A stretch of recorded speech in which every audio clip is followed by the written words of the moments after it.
Hi guys, welcome to relatively easy. आज हम CAT अलाडिया पीवाईक्यू करेंगे।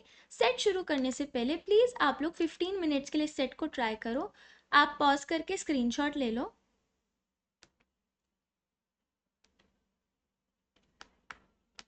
आई होप आप सब ने एक बार ये ट्राई कर लिया होगा।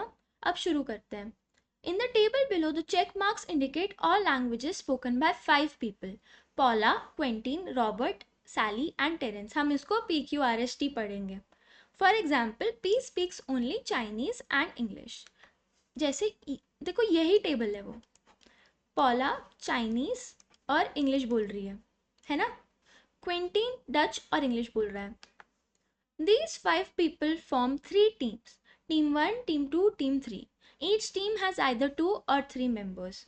A team is said to speak a particular language if at least one of its members speak that language.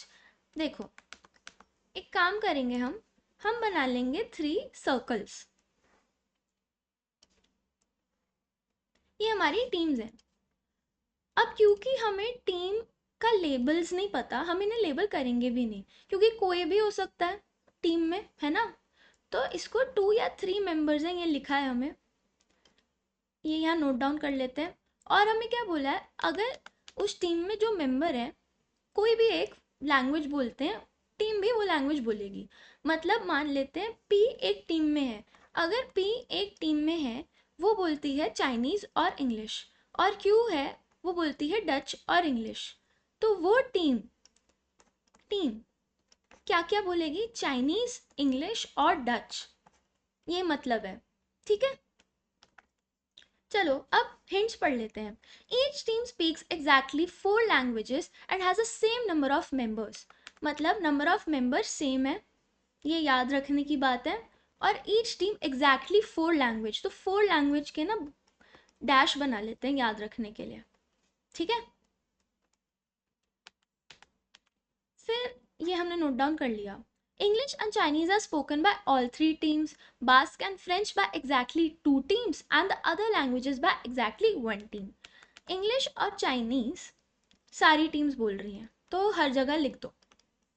अब हमें गिवन है बास्क 2 बारी होगी, फ्रेंच 2 बारी होगी, और जो अरेबिक है वो 1 बारी, और डच भी 1 बारी।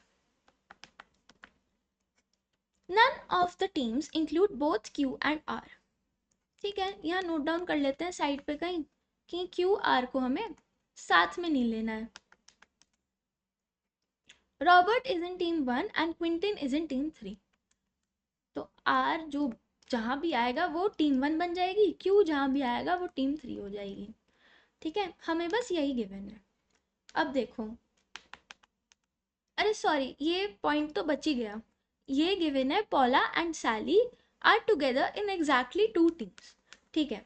तो हमें गिवन है पॉला और सैली 2 टीम में है, ठीक है। अब हमें बोला है कि सारी टीम्स में सेम नंबर ऑफ मेंबर्स हैं। अब देखो, पॉला और सैली, इनकी लैंग्वेजेस लिख दूं।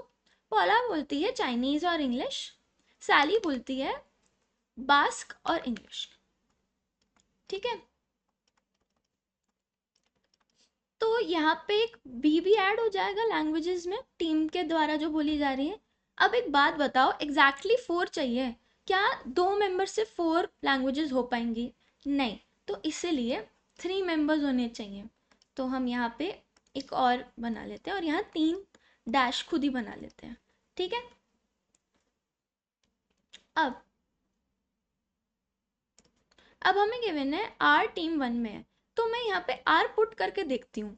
यहाँ डालूँ कोई फ़र्क नहीं पड़ेगा। तो मैं यहाँ आर डालूँ। आर कौन सी लैंग्वेज बोलता है? अरेबिक और फ्रेंच। तो ये बोलता है अरेबिक और फ्रेंच। मैंने यहाँ डाला तो ये ECB में AF भी जुड़ जाएगा। ये तो 5 हो गया, पर होनी कितनी चाहिए? 4। तो ये यहाँ पॉसिबल ही नहीं है, आर को हमें अलग से ही डालना पड़ेगा, ठीक है। और ये AF, यहाँ AF डाल ही दो। अब हमें यहाँ EC वाले ढूंढने होंगे, पर अब हमें इतना पता चल गया कि ये टीम 1 है। अब ऑब्वियसली आर को क्यू के साथ नहीं रख सकते, है ना। तो क्यू को यहाँ डाल देते हैं, कहीं भी डालूं फर्क नहीं पड़ेगा, वो टीम 3 बन जाएगी। तो मैं क्यू को यहाँ डाल देती हूँ, ये बन गई टीम 3। तो ये टीम 2। ठीक है, क्यू क्या क्या बोलता है, डच और इंग्लिश। ठीक है, तो ये बोलता है डच और इंग्लिश। तो ई तो कॉमन हो गई, सिर्फ डी यहाँ आ गया। एक डी यूज हो गया है यहाँ पे, एक फ्रेंच भी यूज हो गया है, एक बास्क भी यूज हो गया है। ठीक है, और एक ए भी यूज हो गया है। तो बस एक फ्रेंच और एक बास्क बचा है हमारे पे, नहीं बास्क भी दोनों हो गए हैं, देखो, है ना। तो ये तो पूरा हो गया, बस एक फ्रेंच बचा है। जो यहाँ आएगा ऑब्वियसली यहाँ फ्रेंच आने वाला है, इसकी वजह से हमें पता है। हमें बस ढूंढना है वो कौन होगा। ठीक है, एक बार चलो ढूंढते हैं। यहाँ फ्रेंच का कॉलम ही देख ले सीधा, कौन कौन है, आर। आर हो सकता है वहाँ, नहीं हमने देख लिया पीएस के साथ आर हो ही नहीं सकता, इसलिए कौन बचा, टी। तो टी बोलता है सी और एफ, तो यहाँ डाल दो टी। सी और एफ, सी कॉमन हो गया पी के साथ, इसलिए सिर्फ एफ आ गया ऊपर। ठीक है, अब बची है टीम 1। यहाँ पे आर है, ए एफ। अब हमें ई सी बनाना है, तो देखते हैं क्या मैं यहाँ क्यू डाल सकती हूँ जो डी ई बोलता है। नहीं, क्योंकि आर और क्यू हम साथ नहीं रख सकते। अगर मैं एस डाल दूंगी, अगर मैंने यहाँ एस डाल दिया, तो वो बी और इंग्लिश दोनों, क्या मैं वैसे भी बी को ला सकती हूँ, बी तो यूज हो गए हैं, और यहाँ पे बी का कोई जगह ही नहीं है, तो एस भी नहीं आ सकता। तो बचा कौन, यहाँ पे कौन कौन बचा, पी और टी बचा है बस, क्योंकि क्यू भी नहीं आ सकता, एस भी नहीं आ सकता, आर तो है ही। तो पी और टी, 3 मेंबर्स चाहिए। ठीक है, सीधा सीधा लिख दो, पी और टी। ये सी एफ, ये ई सी, बिल्कुल सही है ना। इंग्लिश न्यू आ गया, सी कॉमन है, एफ कॉमन है, ए है। ठीक है, अब क्वेश्चंस कर लेते हैं। क्वेश्चन सॉल्व हो गया यहाँ तक। ठीक है, बस क्वेश्चन करने हैं। Who among the following four is not a member of team 2। Team 2 में कौन कौन है, पी एस और टी, तो ऑब्वियसली क्यू आंसर है। Who among the following four is a part of exactly 2 teams. Exactly 2 teams का कौन part है, पी तो तीनों का ही पार्ट है, एग्जैक्टली 2 में टी भी है और एस है। तो ऑप्शन देखते हैं क्या है, यहाँ पे टी गिवन ही नहीं है, तो हम मार्क करेंगे option C. Who among the 5 people is member of all teams, obviously P है, देखो पी यहाँ भी है, पी यहाँ भी है, पी यहाँ भी है।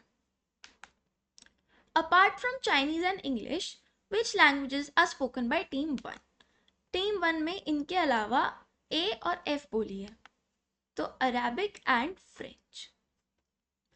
तो हमारा क्वेश्चन यहाँ सॉल्व हो गया है। अगर आपको कोई डाउट हो तो आप कमेंट कर सकते हो। Thank you.